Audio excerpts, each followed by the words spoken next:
Well, viewers, those are the headlines and our top focus. US President Donald Trump has indicated that he would be open to authorizing US military strikes on Mexican soil if necessary to combat drug cartels.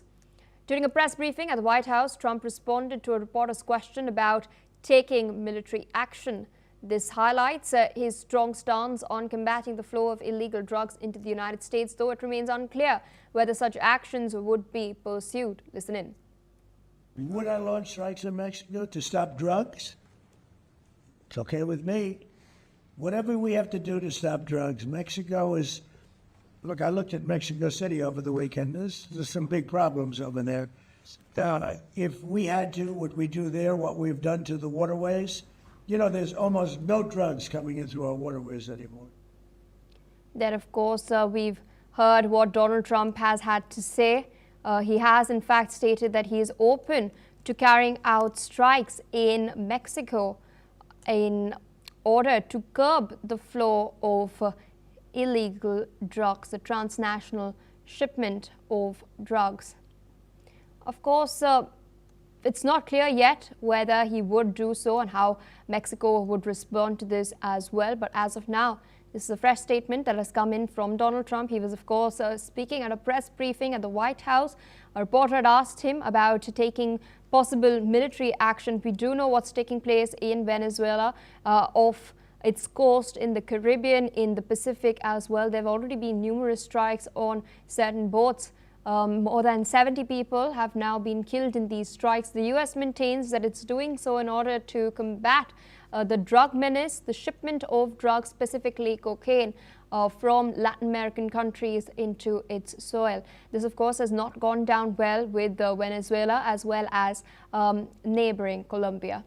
With us on the broadcast is Professor Madhav Nalapad, Editorial Director of the Sunday Guardian, joining us from New Delhi. Thank you so much for taking our time and speaking to us on NewsX World. As I mentioned earlier, we've already seen certain strikes take place in the Caribbean, in the Pacific as well, with regards to the US's position to combat the flow of drugs into the United States of America. Trump now stating that he is open to taking military action in Mexico as well. Is it likely that he's going to follow through with this statement? Look, I would doubt it. Mexico is a border state with the United States. Mm-hmm. Mexico has got immense soft power in the United States as a consequence of a very vibrant Mexican-American community. And I would frankly feel that although Trump may want to do it, I hope that cooler minds will prevail on him in his administration and prevent this from happening. Because should it happen, it would create a real crisis in the northern hemisphere, and a real crisis involving one of America's closest commercial and security partners. President Gloria Sheinbaum is doing her best, and I think Trump should help her, and Trump should not try and become a kind of a regional policeman, in fact, a global policeman. I thought, from his campaign declarations that this is the last thing he wanted to do, but it seems now he's been trying to don the garb of a global policeman. So very honestly, I would say it would be extremely unwise on the part of President Trump to launch strikes on Mexican territory, whether sea space or land space or air space. And I do hope that he will not do so. Thank you. Indeed, sir, requesting you to stay on with us as we're tracking some crucial updates, this time from within Mexico.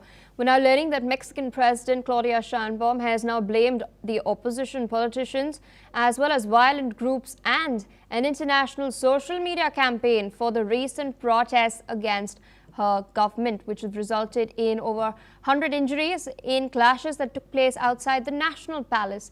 Now, during a conference, Sheinbaum stated that her government is not going to fall for the provocation, dismissing the protests as orchestrated deliberately in order to destabilize her administration.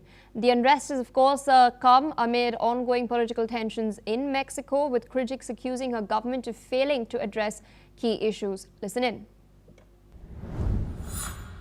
La gran mayoría de los que marcharon el sábado no eran jóvenes de la generación Z. Sí había algunos jóvenes, pero la mayoría no eran jóvenes. Vimos caras muy conocidas de los que marcharon con la marea rosa. No vamos a caer en la provocación.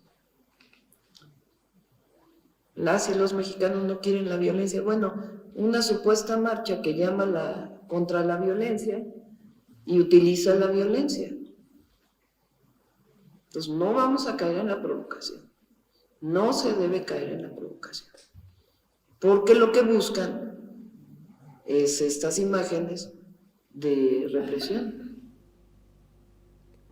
Right, there of course we'd seen these clashes take place earlier.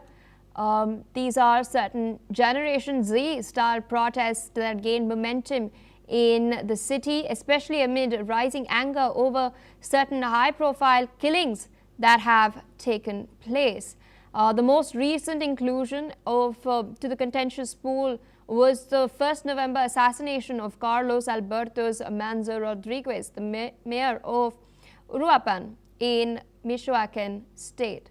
Of course, the protests, as the security chief of Mexico City had to state, protests started out peacefully, but a group of hooded individuals began to commit acts of violence. Of course, you can see in those visuals over there, the National Palace was also stormed, where Sheinbaum lives. In fact, the protesters, the demonstrators had torn down the metal fences around the National Palace. They ended up clashing with riot police as well. The police then resorted to deploying tear gas, making matters even worse.